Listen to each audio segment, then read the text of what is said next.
Hello, and welcome to the Discover Montcalm podcast. In this episode, I'm going to talk music.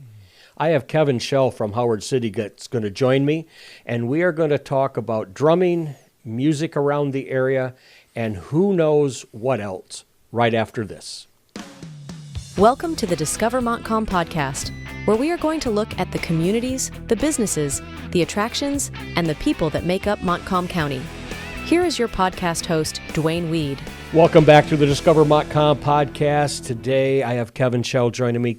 Kevin, I know you drove a long ways to come here today, but thank you for taking the time. Thank you for taking the time.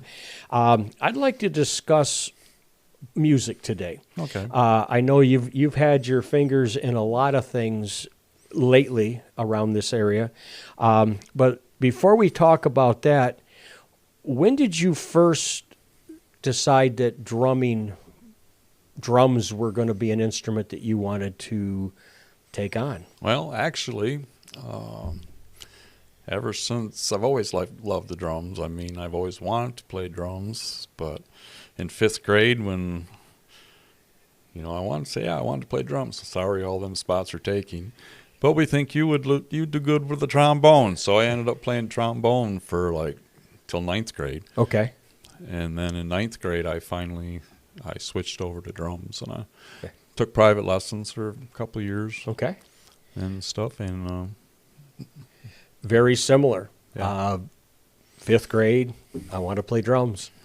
Matter of fact, I still have my Ludwig snare from back then. Wow. And I use it a lot. Just retuned it a little bit. Right. So when you were in school, were you in bands? Did you, take me down a little memory lane. I was always in, I went to Sparta. So I was in high school, Sparta High School Marching Band. And then, toward our senior year, after I got my driver's license in 16, whatever, I did join a band. We're called Early Blue.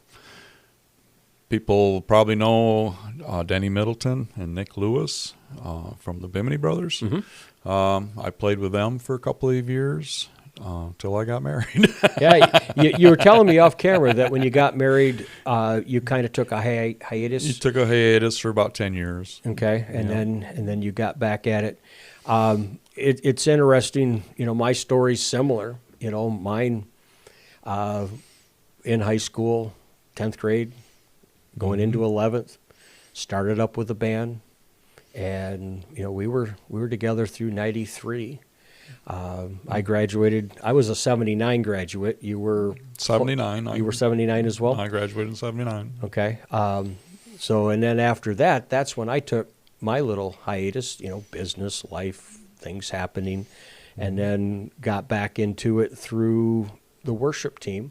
Mm-hmm. And then one day for me, I was like, talking to some of the worship members going, worship music's great, but I like rock and roll.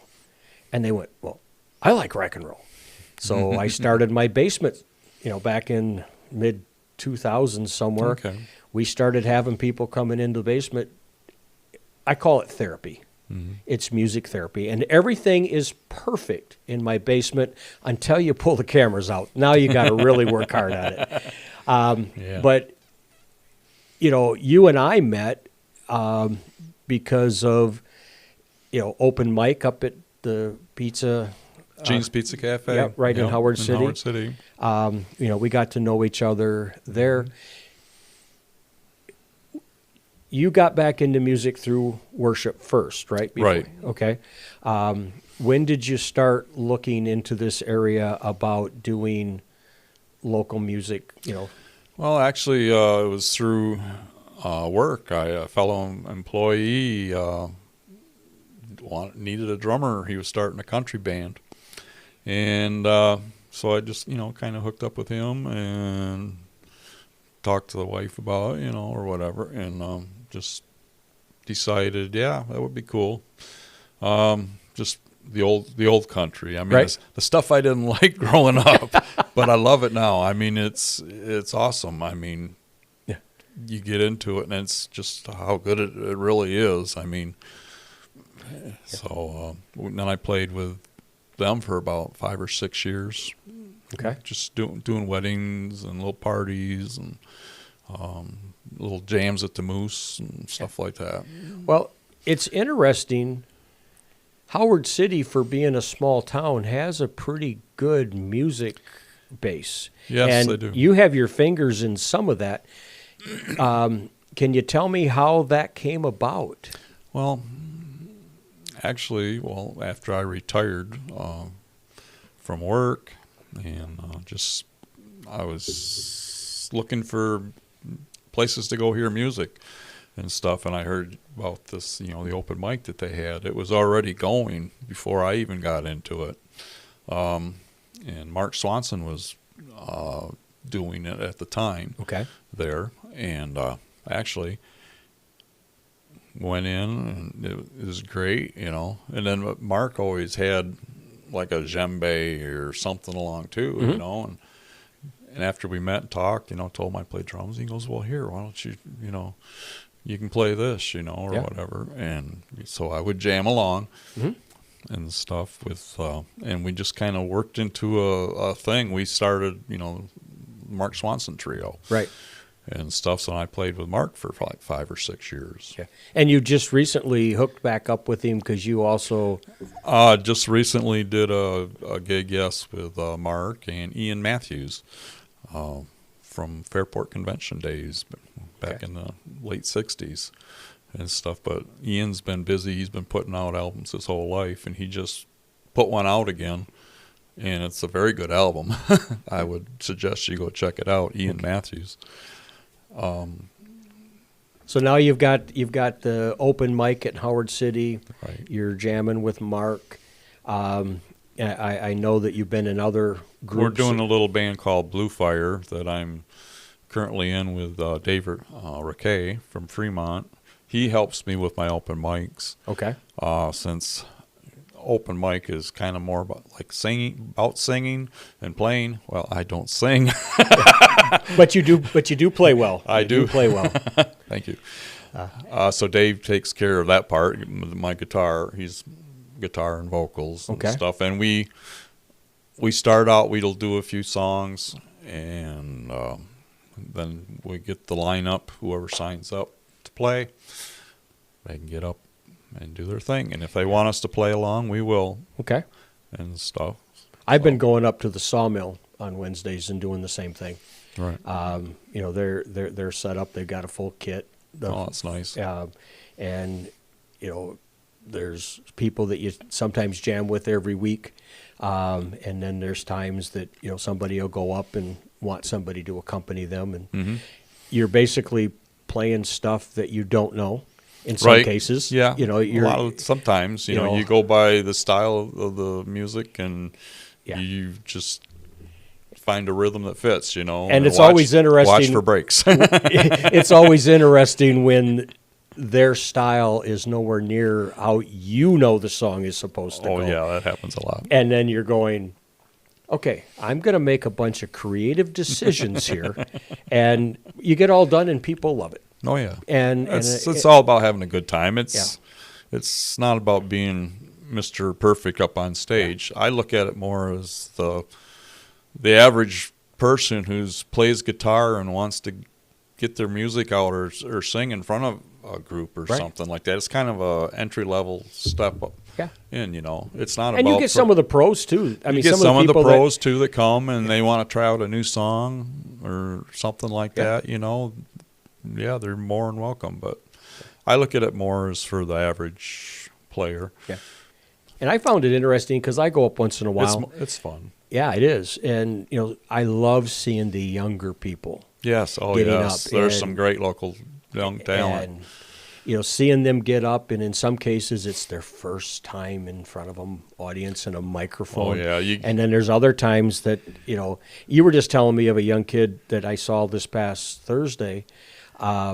That David? I think so. And, Yes. he was 12 or 13. I don't know how old he is. He was like, but he was like, you told me he was Yeah. 9 when he first come 8 or there. 9 when he started. Yeah. Yeah. And I'm like, wow, I think this is a great place for people to find out if this is what they like to do. Yeah. Let's switch it up a little bit.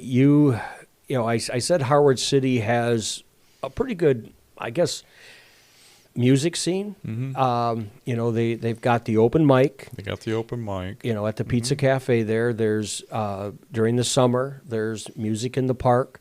Yes. And then there's also a thing that I know that you just got off from this past weekend actually when we recorded this interview, the music festival. Oh, yes. Can you talk to us, share with us a little bit about the music festival, and were you involved from the beginning, or what do you remember? Because in 2025 here, this was the 7th, or was this the 8th? I believe it's about the 7th, but I've only been involved probably like the last 5 or so. And the first one was I was involved in. I wasn't involved in the sound part. Right. But I was the Mark Swanson trio. We were supposed to play. Yeah. But unfortunately, we had a power outage, which took care of that. It's time to get the acoustics out and let's sit on the ground and do kumbaya. Yeah. But it happens. Since then, though, Mark and I ran the sound for the last 3 years, and then we've usually played too, and then this year we just ran sound with a friend of mine, Ben Stout from Free Flight Band. Yeah. But it's a great festival downtown. We start at noon, and we'll have like 8 or 9 bands. We try to get a good variety of music for everybody's listening pleasure, and it's just a great time. It's a time for a lot of vendors come in. It's good to check that out. Get into town, see what's actually there for businesses. Yep. You can. Bring your lawn chair. Tom's Music Store, Gene's Pizza Cafe, the little, I can't remember Carve? the name. Oh, there's Carve Nutrition. There's a record store. Record store, yes. And the little novelty shop. Edgerton Giftery. Yes, Edgerton Giftery there. Yeah, don't pick my brain. I'm supposed to pick yours. You're not supposed to pick mine today. No, but that's okay. But it is nice, and I noticed that this year they did a thing, and I don't know if this was the first year, but they did showcasing in between the acts of younger people. Is that always been, or was this the first year? No, it's always been, but usually we just have them start off from at the beginning of the show, when we just have them do a couple songs each. Yeah. But this year we thought we'd try between band sets up, let them get up and sing while we're setting up the next band to keep music going. It's a great idea. Because the flow, because I remember and there was a lot more talent this year too. There was and they were good. They were very good. Very good. But as far as keeping people's attention, I remember when the band would stop, and then you'd wait for 20 minutes as they're setting everything up. Yep. But now you've got local young people, and I say young people, anybody younger than me. But most of them, they're teenagers. They're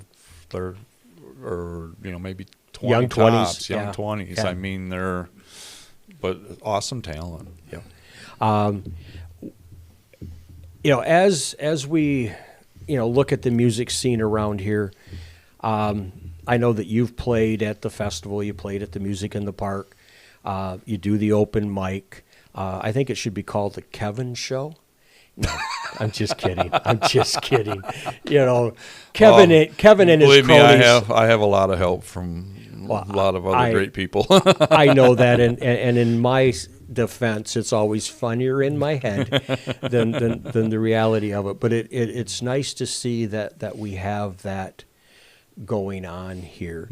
Mm-hmm. And I know that as far as the festival goes, and even Music in the Parks, as soon as they're done, they're planning for next year already. Oh yeah, pretty much. And also, there was one I was forgetting. The Senior Center, every Friday they have a group two groups actually, but the one I come to once in a while is they play from 9 to noon for the seniors. Okay. At the senior center in town. Okay. And it's been going on for a long time, and there's a lot of awesome talent in that group. Right. You might be older, but you can still play. Oh yeah. You can still play. Yes. Is there anything about music that we haven't talked about that that's going on around this area?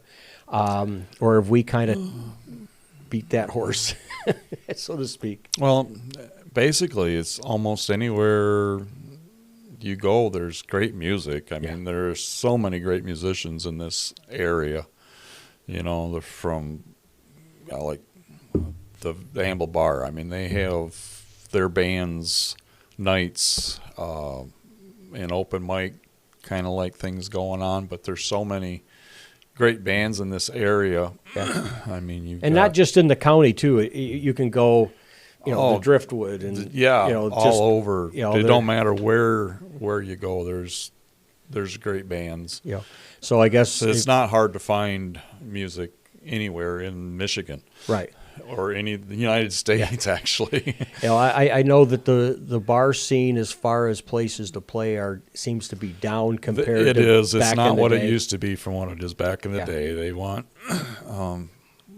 It seems like nowadays the bars want smaller acts or just one or two people, background music. It's not bars like it used to be because everybody's trying to turn into a dinner restaurant. Which, the older I get, I don't mind starting earlier and being done earlier. And starting earlier. And, usually the gigs are 3 hours now instead of 4. And instead of 9:30 to 1:30 in the morning, it's, say, 6 to 9 or 7 to 10. Which, I guess as I get older, that's a good thing. That's nice. That's a good thing. That is nice. Well, Kevin, thank you for taking the time and sharing some local music with us. For all of you that are tuning into this, just check your local areas. I know that, around Montcalm County, Greenville, Edmore, Lakeview, Howard City, they all have music. Just look for it. So you can catch the Discover Montcalm podcast on Instagram, Facebook, and YouTube, as well as Pandora, Apple, and iHeart. You can go to discovermontcalmpodcast.com, check out all the episodes, grab the RSS feed, put it in your favorite browser. If you have a story, whether it's on music or business, or you're just a community, you've lived here all your life, or you've been here for 10 years, but you love doing something around here, get in touch with me at 231-250-9624. I'd love to share your story. And on that note, remember to buy and shop locally. The Discover Montcalm podcast wants to thank West Michigan Technology and Design Solutions, WGLM 106.3 FM, DW Video, and Business Growth Engine. Thank you for your support. Follow the Discover Montcalm podcast on Facebook, Instagram, and YouTube. Catch every episode at discovermontcalmpodcast.com, Apple Podcasts, Pandora, and iHeart. Want to be a guest on the podcast and share your story? Contact Duane at 231-250-9624. That's 231-250-9624. Thank you for supporting the Discover Montcalm podcast.